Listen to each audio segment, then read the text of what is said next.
సుగంధ సాంబావరి,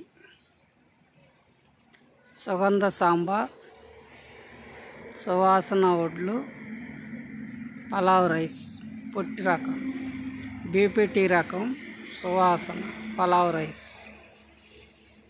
100 రోజుల పైరు. ఇది 100 రోజులకి ఇలా అయింది.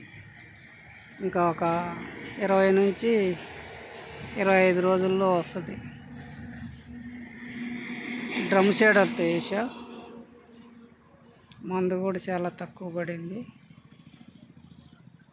జబ్బు తగిలిన కాడ కొద్దిగా స్లోగా వస్తుంది. ఆరోగ్యంగా వచ్చిన కాడ అది కొంచెం ఎర్రబడుతుంది. 25 కేజీలు నత్రజని. లాస్ట్లో బయో పొటాస్ ఒక కట్ట వేసా. బయో పొటాస్ అంతే. పైరు బాగానే వచ్చింది. డ్రమ్ షేడర్తో వేసా.